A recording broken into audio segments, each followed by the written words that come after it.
It is our pleasure to be joined by the head coach for OU women's basketball. Jennie Baranczyk is in the house. Coach, how we doing? Oh my gosh, great. Great. It's a lot better when it's like a really, turns into a pretty nice day. We had a quote unquote off day. You still work all day, but it counts, right? In some worlds. So no, it's going pretty well. I just am thankful you guys invited me. So thank you. Oh, we're thrilled to have you, and that's right. There are no off days whenever the season's going, no matter what it says on the calendar. Well, you guys are coming off the big Bedlam win over the weekend. That must have been awesome for you guys to pull that off. It's been really fun I mean, it's Bedlam's Bedlam, right? It's really fun. And it got a little bit heated even after the game where it's, our fans and their fans. And you start to really realize how much bigger it is than just even a game. And so that was fun. But no, I'm really proud of the way that our team really has been finishing strong. So it's been fun to watch the growth. It's been fun to watch how far we've come. It hasn't always been fun in the process, but we're starting to see some of that right now. So it's pretty awesome. You mentioned the growth. You guys had some tough losses early in the Mhm. season. How did you handle that as a coach? And did you make any changes to your approach? Like, how did you handle that? Because you guys lost some games that you were not expected to lose early Mhm. on. You know how many times I've been asked that question, and I even get countdown most of the time of how many days it's been since we've had certain losses. So, It's no, been 37 days since you lost. exactly. You would let, I mean, now, and I don't do like drinking games, but if I did, I tell you what, it would be a good one. Um, no, but I think it's one of those things where it was more than one game that gets referenced a lot. It was a hard month. It was a really hard month. And obviously you graduate so much, you have new expectation, then you have an injury, and everybody seems to be going through some of the things, right, that we all go through. And I think, the only way that you can navigate it as a coach is how you want your players to navigate it. So if I'm down in the valley or I'm at the mountain peak and then I'm back down in the valley and then I'm at the mountain peak, then our team's going to be the same way. And so you have to stay really true to who you are and what you do, um, because then they will. And I think that's what we're seeing right now. And obviously you make some on-court adjustments, but you don't make the adjustments to the culture or the standard. And I think that's a big difference too. You don't throw everything away and start all over. You just keep believing in them even more, and you keep letting them fall down so that they can get up and roll up their sleeves. And that's part of the growth process. I think it's very similar to parenting. You're way better parent to other people's kids than you are your own. You can see it in other people's teams. But it takes a lot of patience. But it also, if you want true growth, true process, it's not about you. It's about how they do it. And I'm really proud to see that growth continue. And like there's countless examples. Yeah, I mean, it can be a tool for a coach, right? Whenever you go through a rough period to reinforce some of the things that you've been preaching or going through, they show up on film, and I imagine, that is reinforced to the players and they can see it themselves and grow from it. Well, exactly. And it's really interesting too being a mom. So I had kind of a little bit of insight too, because my daughter's my middle, Jordy, my one that went viral, her best friend was Jeff Levy's daughter. And I heard them on a FaceTime. It was, I don't even know what game they were going to, just talking about how much they have to win and they have to win this game and they have to play well and they have to do this. And then it went into, because then my dad this and my dad that and my mom, and then she's like, yeah, I know the feeling. And you don't even realize that if as a parent, you have to be stable. You have to be steady. You have to understand that you have to lose with grace. You have to win with grace. You just have to figure it out. And it's not winning is way more about a win-loss column. And so I think those moments to be able to see that also really help you in when it was a hard Christmas. It was a real hard Christmas. And so, but it's still Christmas. Santa still comes, you still go to church, you still, you still have to do that. And so I think those moments, the real life moments that we all have, like, how your life seems so glamorous and you're like, not in the morning when you're trying to get out of the house, and that's all of us. And so I think, those are the real moments of life. And it's the same in coaching. That's really interesting. Now, You you mean because your mentioned, house is perfect getting out? Is that why? Is that why that's no, interesting? I just, my son gets mad at me if I don't make the pancakes right in the morning, coach. He wants Or if them a they're broken. a very particular way. I've tried to perfect it. I'm trying my best, I swear. But you mentioned that winning, it's a lot more, there's a lot more that goes into it than just the win and loss column. But you guys have been, you guys have it rolling right Sure. now. 9-1 in conference play. The only loss on the road against a really good K-State team. What's been the key to this run and this confidence that your team is playing with right now? I think the biggest thing, and you could see it if you watched our game against Oklahoma State this last weekend and you watched the first half compared to the second half, it was a good game, the whole game, both sides. You could see a difference in our team being a team. And, I know Brent talks about that. I know Porter talks about, there is a difference of when people really do play for one another. Then all of a sudden, it doesn't matter how you play. You just come out and, if your number's called, then it's easier to do that. I think in the non-conference, I think we had to do this and we had to do this and we wanted it so bad. And there's a difference of wanting it so bad. It wasn't a lack of working. We probably worked harder than we ever have. It wasn't a lack of getting in the gym and getting up extra shots. It was really finding that stability in the team. And also basketball is so gray. It is not black and white. It's not right and wrong. It's not, you could watch one game and it's completely officiated differently than the next game. You just have to constantly adjust. And it is so gray and it's so fluid. And so that's something that I think our team has really put the strength in the team and less in the individual performance. And I know that sounds really cliche, but I think that's it. Is there any one player maybe that you can point to that has really embodied that, like has kind of led that charge perhaps? Well, I think there's a lot of players. Obviously Skylar Van has, at the beginning of this season, she comes back and she's the one that has a lot of accolades and you graduate a lot of people, but everybody knew a year ago we would put the ball in Maddie Williams' hands and then, she might pass it, she might shoot it, she might, and so it was something that was a little bit, everybody knew. And Sky hit big shots last year. And she was the 6th player of the year 2 years in a row. And, 6 players, I don't even know what the comparison would be in football, but like, you're the one that like you come in and it's high drama, it's high notice, it's glitz, it's glam, it's all the things. There's a really different role when you're a starter than when you're that high flash 6th player. And so you don't get to be in the drama. You don't get to get in foul trouble. You have to be steady. You have to be, dependable. You have to show up every single day. And so I think even her, coming in, I think her steadiness has really created an element for us of just stability. We've gone to some hostile environments. I don't know if I've ever been booed so loud as we were when we came out at OSU. And then you have Lexi Keys, who's another player who transferred from OSU. And every time she got the ball, every single time. And her grace, her just presence and her steadiness, she didn't have that a month ago. She wanted it so bad. This is kind of a side note, funny story, but when she came to visit, and she was born a Sooner fan and ended up playing at OSU and then transferred and came here, right?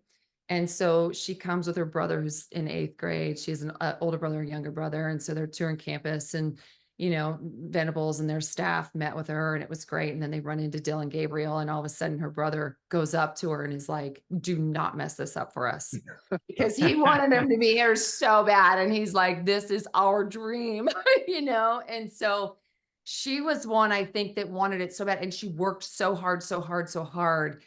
and the shots weren't falling. And I think now she's just in a different space of just allowing it. You know, Steve Kerr talks about that a ton with the Warriors. I mean, you can see that all over the NBA, those players that have that just kind of magic about them. And that's what I think. So I think those two players, and then our point guard, Nevaeh Todd, I think has really embodied that. I think I think she thought she led everybody for 2 years, but when you play with such experience, you don't have to do much. Everybody kind of knows where to go, or at least has an idea of the situation, even though it was a new coaching staff. And now it's like, nope, you have to put everybody where they need to go. And you've seen that growth as well. So as a coach, you kind of, everything starts at the top, typically in college athletics. Now you want to have a player driven team, Mhm. but how difficult is it for you to develop the culture piece with all the movement that we see now in college athletics? Like how do you piece that all together? Yeah, I think it's a major challenge, especially, I mean, you talk about one piece in terms of transfer portal, you talk another piece in terms of NIL, you talk, I mean, you name it, everything's changing, conference realignments, I mean, we've had so much significant change in the last couple of years that it took me a little bit to decide. I mean, even this is my third season here and have restructured even the way that you think about a coaching staff, because we're turning to kind of a professional model, right? And so it looks different. However, this is again just my opinion, but I 100% have to make sure that my job is three things. One is, and that I have to be the gatekeeper of every single day. And the number one thing is the culture. So it's got to be a Me Too culture. I have to live it out with them. And I think that's really important. And to me, the culture is all about the team. And so that's a huge piece. The other part is the academic piece that will always differentiate college athletics and professional athletics.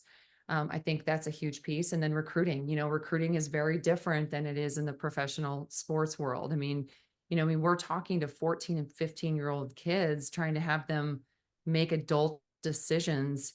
And then, everybody says, oh, and then you have to recruit them here. I don't know if that's really how I look at it. I look at it, you got to make sure that you hold fast in terms of that culture of team. And then that stuff takes care of itself.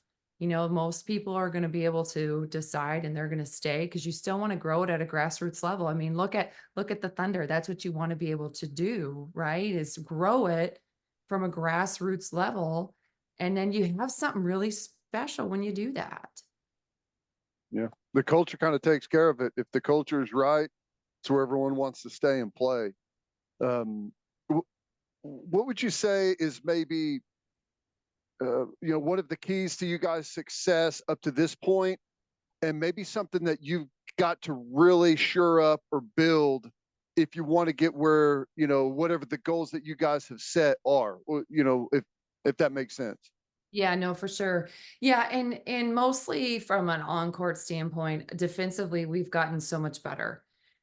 We've done a really nice job of changing some things up, of much better in terms of our one-on-one defense, much better in terms of our rotational defense.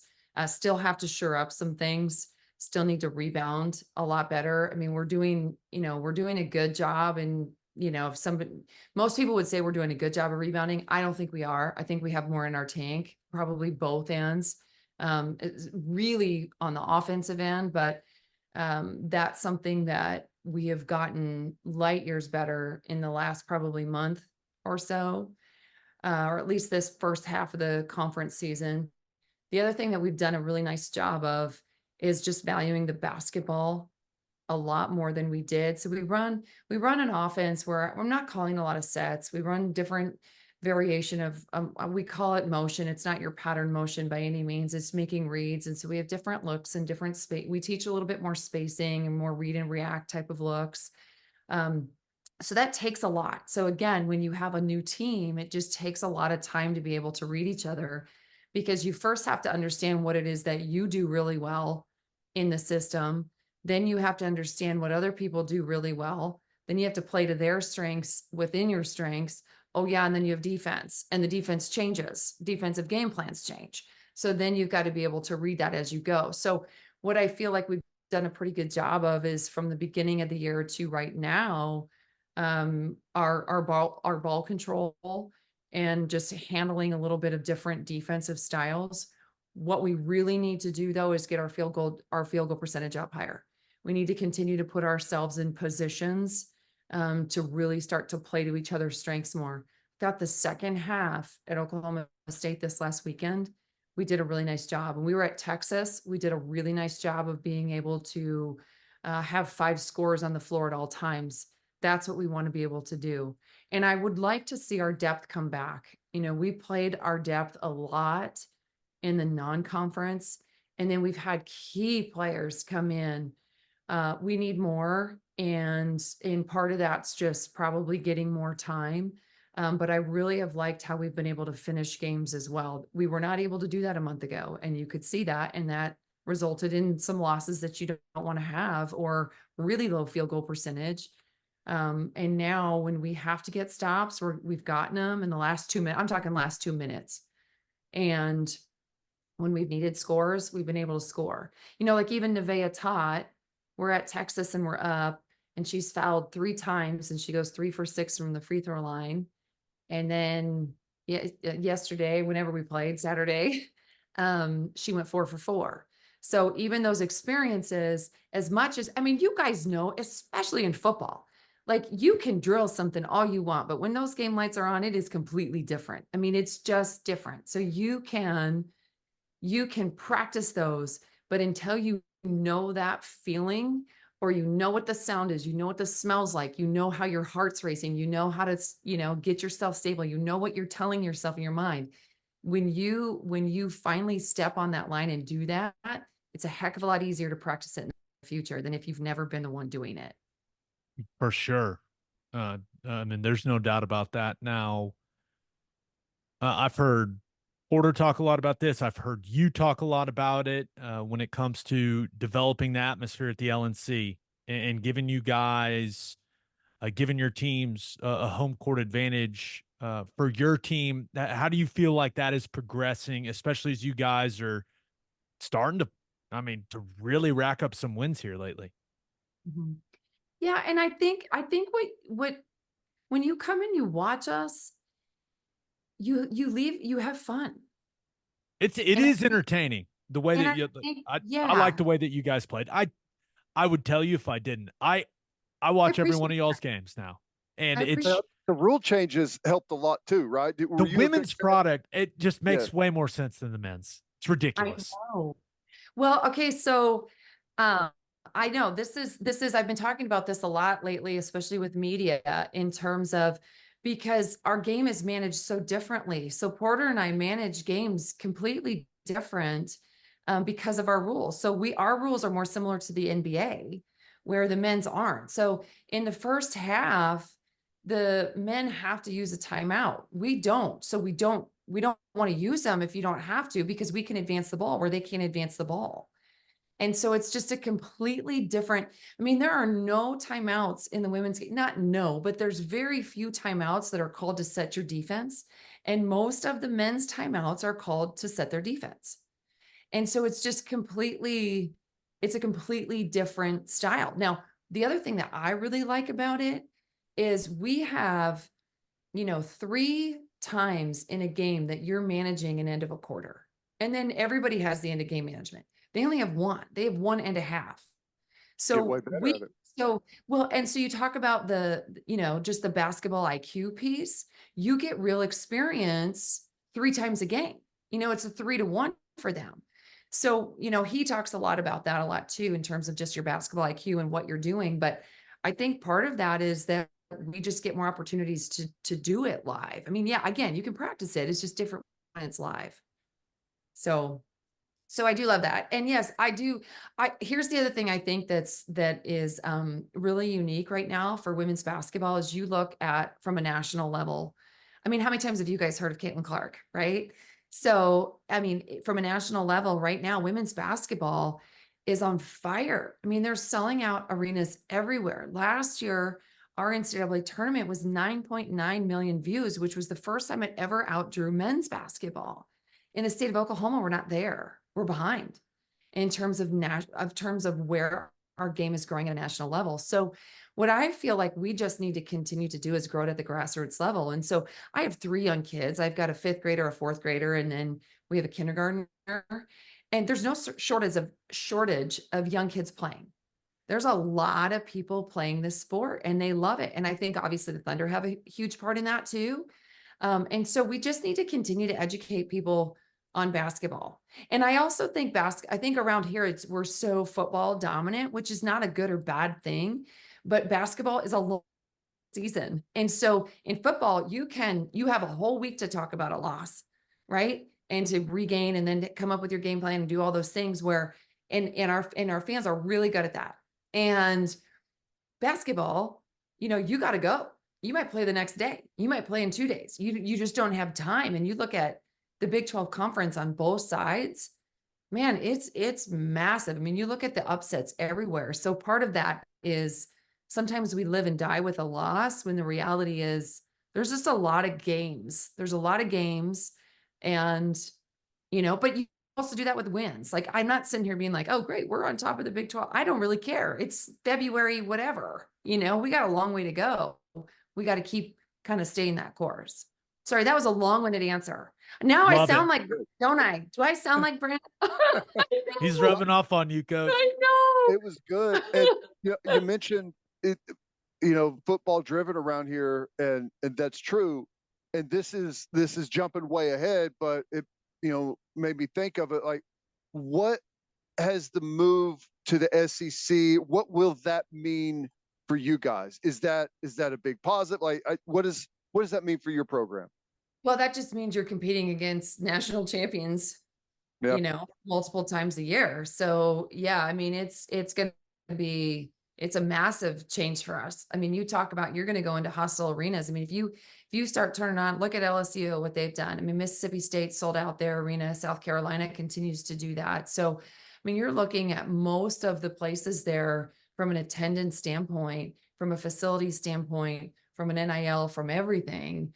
It's top of the line. And, the thing I think is also extremely unique from SEC, and I don't know it yet as well when you're in it, we played some teams, but the Big 12, I think is really, is such a great conference because there's so much versatility in the different types of teams. There's so many different types of styles. There's, you could have one game plan that is completely different than the next. Not that that's not going to happen there, because I don't know. It's probably a little bigger. It's probably a little more physical. It's probably stronger, faster, all the things. But I also think the Big 12 is such a good conference too. So I don't necessarily know if it's good or bad. I think it's just going to be very different. But from a fan perspective, we have Iowa State that we're going to pretty soon, and they get 10,000+. But that's happening quite often in the SEC. So we're going to have to step it up from a fan base perspective. And I would say that probably in every sport. I mean, I think that's even football. I think we're going to have to, get a little bit more invested in that as well. Need these fans to be a little crazier. People down there, they didn't got say that. No, I'll say it, Coach. I'll say it. People, SEC fans, they got a lot of crazy in them, and we just got to ramp it up just a little bit. That's Just nothing ridiculous, just a little bit, Now, this is the last question I have for you, Coach. Yeah. I need you to help me out. Why are you guys not ranked? I'm trying to figure it out. I feel like I stay on top of women's basketball more than the average person. Is it just because of that rough month that you referenced earlier? Because you're at the top of the Big 12 conference. How are you not a top 25 team? I don't know. And these are just things that I don't really care about. And you'd think I should, and I would. But we're living every day, and we still have a long way to go. And I don't get to decide that anyway. It's like officiating. You don't really get to have an opinion on it anyway. So you can either get pissed and hold on to it, or you can get pissed and then move on. Either way, you're getting pissed. But no, I don't know. I'm sure it will come, but that's the beautiful part is that, you know, we weren't, we have been, we haven't been, we're not afraid of anything. You know, we've lost, we've won. We don't have that fear to fall down. We don't have that fear to do the work. And that's where we're going to live, things that you can control. That's something we just can't. So. Perfectly stated. I love it. That's great. Yeah. Use it as fuel, I guess, right? Well, you know, yeah. And you don't need, you know, here's the other thing. This team doesn't need external motivation. And I guess most of the teams that I've coached really don't when you get down to it, because I just don't necessarily believe in that. I think there's time and place where it's a fun rivalry. I think those things are great. But if that's the only thing that's going to get you up every day, then you're not in the right program. And you're not at the right place. I mean, look at us here. Like, we're as flashy and big brand as we are, we're pretty normal people that are like everybody else, that roll up our sleeves and just work, you know? And I think that sometimes people don't realize that, like softball, like they're not just going around riding, you know, wearing diamonds and driving Corvettes. I mean, they're working. I mean, gymnastics, same.